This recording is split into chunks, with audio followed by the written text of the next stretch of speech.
저는 사실은 그 지난 8월 달에 여름 휴가를 빙자해 가지고 전국을 순회하면서 제가 인사를 담당하다 보니까 이를테면 이제 LG 구단의 스카우터가 고등학교 야구하는 걸 가서 보지 않습니까? 그거는 왜 그렇습니까? LG 구단의 유망주를 뽑기 위해서 그렇죠.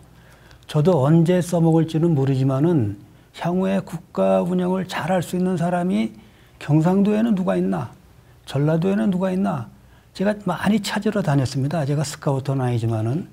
그래서 그 당시에 8월 달에, 작년 8월에, 지금 그 이용수라는 분을 정병문 선생님이 말씀하셔서 아는 게 아니고, 그 전에 제가 다른 라인을 통해서 그 지역의 유망주들을 스카우터처럼 만나서 밤새면서 대화를 한 적이 있습니다.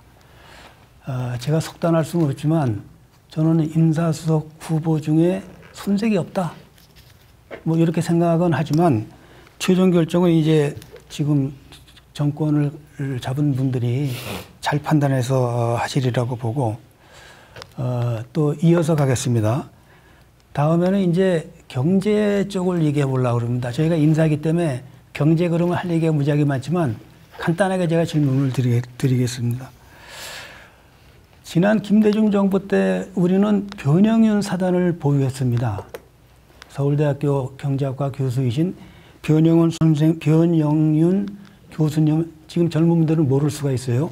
변형윤 교수님을 중심으로 해서 학파가 형성이 돼서 한국 경제에 중요한 이익을 담당했는데, 김대중 정부 때 초기에 그 김태동 그 학파의 일원이죠. 제자죠. 김태동 그분을 경제수석으로 쓰다가 사단이 생겨서 말하자면 불의의 변형은 사단이 좀 말하자면 붕괴는 아니지만 그런 좋지 않은 그런 아픔이 있었습니다. 그래서 제가 또 물어봅니다. 경제기획부 장관, 부총리는 누구로 하면 좋으냐. 그냥 아시는 대로 우리가 여기서 답을 찾는 게 아니라 방식을 보여주는 겁니다. 우리 정병훈 선생은 경제수석이나 경제부총리를 누구로 하면 좋겠다고 떠오르거나 그런 분이 혹시 계신가요? 제가 잠깐 생각할 여유로 우리 죄송합니다. 들이대가지고. 자꾸 우리 김용석 그렇게 자꾸 구체적인 이름을 저도 참 난감하긴 한데 제가 뭐 현역 떠난 지 벌써 뭐 7, 8년 되기 때문에 그런데 저는 이 경제수석이나 이 기재부 장관이 굉장히 저는 핵심이라고 봅니다. 왜냐하면 사실은 문재인 대통령의 이제 실패 사례를 우리가 되새겨 보면 저는 문재인 대통령이 뭐 초반에 뭐 70% 막 지지율 이러다가 쭉 내려간 게 유능한 경제 관료를 저는 발탁하지 못했다고 그 책임이 크다고 생각하거든요. 예를 들면 문재인 대통령 말기에 코로나 지원금 하자고 그렇게 했을 때 기재부 장관이 없다 그래놓고 딱 윤석열 당선되니까 40조가 내놨잖아요. 그거 완전 농락당한 거죠, 사실은. 근데 저는 그래서 지금은 경제는 지금 워낙 경제가 어려운 상황이기 때문에 저는 이 관료 출신 중에서 아주 유능한 관료를 저는 스카우트 할 필요가 있다고 생각해요. 예를 들면 김대중 때 대통령 때 이현재 씨가 사실은 관료면서도 거의 그 당시 우리가 IMF 맞았을 때 그 IMF 극복 때 말하자면 재벌 잘했죠. 재벌 정리하고 그럴 때 이현재 씨가 아주 탁월하게 일을 했어요. 근데 이현재라는 사람은 뭐 이제 낙마해 있다가 이제 사실은 뭐 유인태 이런 사람들이 이제 가서 삼고초려 가지고 불러왔다는 거잖아요.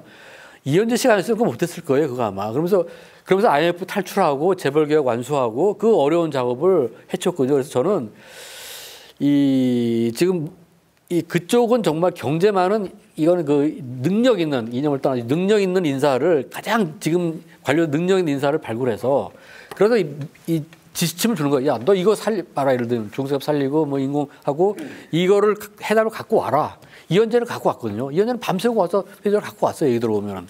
그런 식으로 이건 정말 가장 능력 있는 이런 관료를 발탁을 해서 그러면은 저는 이 경제가 살아나리라고 보고 만약에 경제가 못 살아나면요. 지금 내년 1년 뒤에 이제 지방선거 하는데 지금 중소기업 자영업자 아우성 아닙니까? 그거 어떻게 분노로 바뀔지 알 수가 없어요. 이게 아무리 윤석열 이 내란 세력 처당해도 예. 1년이면은 굉장히 긴 시간이고 내년 6월에 지방선거 하거든요. 이게 그렇기 때문에 이 이재명 대표가 더워도 경제수석이나 이 기재부 장관 이거는 정말 이건 정권의 사활이 걸렸다. 그렇기 때문에 저는 이념이라는 것도 좀 가장 유능한 사람을 이 발굴해서 썼다는 생각입니다. 제가 뭐 지금 근데 뭐 떠오르는 인물은 없고 하여튼 조건은 그렇다고 생각합니다. 예. 예. 김대중 정부 때나 문재인 정부 때도 보면은 좀 아까 제가 변영현 교수님 얘기를 했는데 약간의 어떤 그런 경제를 극복하겠다고 하는 그런 분들이 좀 토론회도 하고 좌담회도 하고 이런 걸 많이 했댔어요. 그래서 지금 정확한 제목인지는 기억 안 나지만 비정상 경제회담 뭐 하여튼 그런 그 토론하는 결과들을 책자로 묶어내고 그래서 우리가 그걸 보면서 우리나라 경제에 대해서 무식하지만 이분들은 이런 주장을 하는구나 하면서 되게 이제 사람에 대해서 인지도가 좀 높였는데 지금 사실은 지금 우리 정병문 선생님 입장이 맞는 겁니다. 지금 모른단 말이에요, 사람을. 그럼 사람을 모른다는 거는 우리가 무지한 측면도 있지만 실질적으로 사회적으로 경제 문제가 중요하다고 그러면서 경제를 극복하기 위한 실질적인 능력을 가진 사람들끼리 어떤 토론이나 뭐 이런 게 활발하게 모르겠어요. 과문해서 그런데 그런 게 활발하게 이루어졌다면 우리도 조금 주워 들어가지고 누구누구 이름을 알 텐데 그래서 이것도 좀 그런 면에서 저도 한 말씀 드리자면요. 사실은 경제라는 게 누구나 다, 이건 뭐 전문성, 그 다음에 어떤 지식과 경험, 이걸 제일 먼저 당연히 생각했죠. 근데 저는 역발상이 필요하다고 봅니다. 지금 우리가 경제 정책을 맡을 수장급에 지금 뭐 예를 들면 뭐 현재 편제로 봐서는 재경부 장관, 뭐 기재부라고 그러나요? 그 부총리급이죠. 제일 제가 볼 때 정말 정말 지탄하는 인물이 현재 최상욱이라는 그 사람입니다. 택도 없는 사람이 제가 전문가, 오랜 경력을 갖춘 관리로서 오래 생활했던 전문가 연하는데 그런 인물을 우리가 믿는다 하는 그 오래된 우리의 그 어떤 전통이랄까 관행이랄까 이런 데서 우리가 벗어나고 해방되어야 합니다. 그건 하루아침에 쓰레기통에 버리듯 하는 이런 혁신적 사고를 가져야 된다. 전문성이라든지 그다음에 어떤 이론, 지식 이런 그 경험 이런 것들은 우리나라에 많이 있습니다. 강단에도 무지하게 많고 연구자들 굉장히 많습니다. 이데올로그도 많습니다. 일정한 논리 체계 하에서 이런 주의 주장을 하는 사람들도 있고요. 그래서 제가 볼 때는 예를 들면 저는 양경숙 씨라는 재정학 박사, 전직 국회의원입니다. 여성이시죠. 그런 분을 예를 들겠습니다. 그분은 굉장히 노력파입니다. 굉장히 노력을 해서 우리나라 정부가 지금 우리 GDP가 불과 1,800조도 안 되는데 우리나라 예산의 규모가 670조입니다. 제가 볼 때는 일본에 이웃하는 일본 우리나라보다 3.7배 면적의 인구가 2배가 넘는 일본 정부의 예산이 제가 보니까 한 1,100조 내지 1,200조가 되질 않습니다. 그 절반이 훨씬 넘는 규모의 예산이죠. GDP 대비해서도 엄청난 규모입니다. 이 재정을 쓰고 있는 거죠. 이 양경숙 의원은 재정의 전문가입니다. 국가 예산이 어떻게 사용되는지를 속속들이 정말 한 10년 이상의 공부를 통해서 그리고 많은 강연을 다니면서 관심 있는 분들과 소통하고 대화하고 하는 그 오랜 경험이 있습니다. 가령 그런 분이 분야별 전문가들을 얼마든지 부르고 또 적재적소에 기용을 해서 듣고 토의하고 어떤 결정을 내리고 하는 충분한 역량이 있거든요.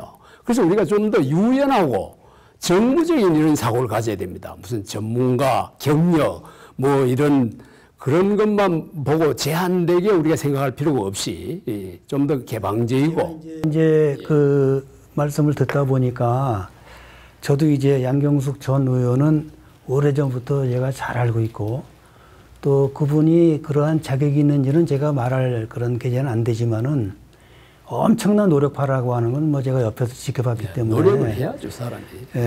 양경숙이라는 분에 대해서 지금 이재명 대통령 뭐 당선 예정자라고 그래야 되나 어떻게 해야 되는 거예요? 유력 후보. 유력 후보께서 또는 주변에 계신 분들에서 꼭 양경숙 전 의원을 하라마라고 하는 게 아니고 이런 발상을 좀 검토를 좀 깊이 해주셨으면 하는 그런 생각이 얼핏 드네요. 첫째로 굉장히 중요한 건 이제 재정과 금융정책인데 워낙 그 규모가 크니까요. 그래서 그 재정을 나라 돈을 어디다 쓰느냐, 나라 사업을 어떻게 그게 이제 결국 나라 사업하고 바로 나라가 어떤 사업을 하냐고 연동되고. 우리가 이제 제한된 시간 때문에 깊이 토론하기는 좀 어렵지만은 아까 말씀하신 것 중에서 장관이 꼭 전문가여야 하는가도 굉장히 중요한 지적입니다. 저는 뭐 결론을 쉽게 내릴 수 장벽을 우리가 무너뜨려야 돼요. 네, 저는 결론을 쉽게 내릴 수는 없다고 보지만 사실은 스페셜리스트하고 제너리스트 사이에서 장관이 오히려 제너리스트 쪽에 가깝지 않냐. 당연히 그 코스로 갑니다. 왜냐하면 처음에 입직을 했을 때 사무관이라는 비교적 그 중견 관리로 바로 입직을 하죠. 그래가지고는 처음에 열심히 합니다. 그리고 서기관 과장이 되죠. 그 다음에 부이사관 이사관 국장이 되죠. 그때부터는 그야말로 이제 그 실무에서 벗어나서 밑에 사람을 부려서 남을 부려서 지식을 획득하고 습득한 지식과 정보를 획득하고 습득하는 제너럴리스트도 돼요. 그런 것도 외국에 가서 공부하는 기회도 가지고 박사학위 요즘 다 받지요. 이런 사람들은 현장 전문가가 아닙니다, 벌써. 그래서 그 사람들이 무슨 전문성이라는 게 대단할 게 없다고 나는 봅니다. 재정 전문가 진짜 필요한 게 우리가 지금 윤석열 사이에 작년에도 100조가 지금 재정 빵꾸 났다는 거 아니에요. 이게 말이 되는 겁니까?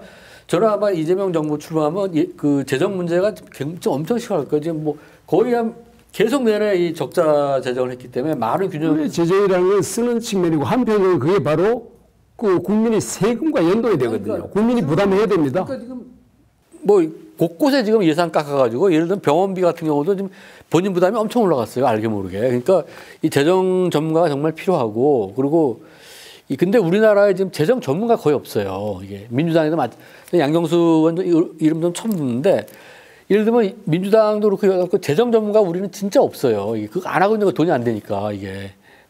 그래서 빨리 이 문제 그런 양경수 그런 의원들을 예를 들면 뭐 예산실장 한다. 뭘 하여튼 저는 전문가가 해서 무슨 우리 예산이 지금 엄청나게 새는 게 많다 그래요. 내가 볼 때 한 20%는 샌다는 거 아닙니까 지금?